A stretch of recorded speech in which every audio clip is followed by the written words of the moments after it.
So when employees really, are being wooed by these, what I would call it, uh, you know, uh, storm, as I would call it, which is, everybody is giving you 40% hike, everybody is giving you 20% hike, you're being promoted beyond probably your capability, you're being promoted too fast, and then you end up, in a very interesting manner, you talk in the book saying that you then start having a lifestyle which you are then not able to come down, and even the entrepreneur actually then starts having a lifestyle, and that then starts to affect the organization, the people, the business. And that is a serious point that you're making, and you have seen that across, right?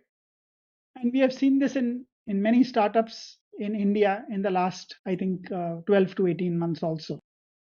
Because you're coming into work, you have artificially high targets which are set, and then you take shortcuts to meet those targets.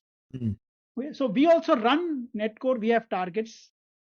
Okay, we have weekly targets, monthly targets, quarterly targets, annual targets. I have an advisory board Mm. to which we are reporting to in some ways. Mm. Okay, they don't have fiduciary responsibility, but I have external oversight also in what we are doing.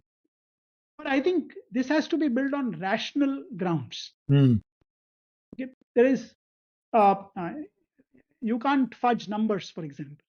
You True. can't do creative accounting practices. Mm. Okay, there's no logic in doing any of these things. Correct. Because see, the mindset is what?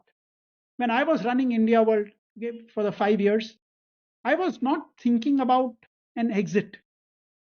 I will, of course, have conversations, but it is not that I'm desperate to raise capital.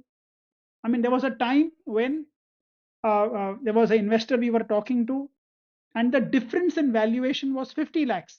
Mm. I wanted 17.5 crores valuation. The investor was offering 17 crores, and I walked away from it. Mm.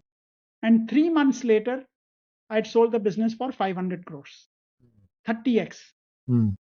Now, if I had been losing money, I would have said, okay, let's compromise. I said I was profitable. I was not desperate to raise capital at all. Mm.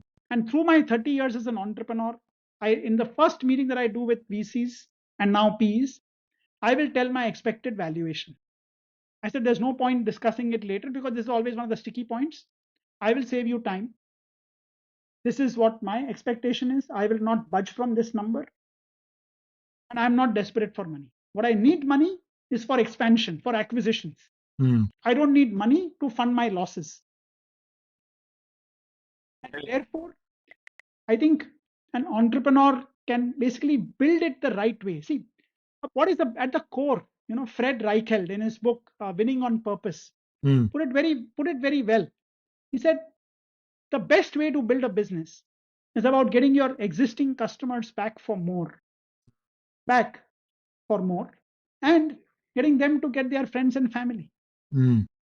It is not about raising large capital and spending it on big ad tech platforms to acquire new customers in a leaky bucket, which is what really has happened to a large extent in many B2C businesses who after 10 years are still called startups and are still losing capital, Mm. are still losing money, basically.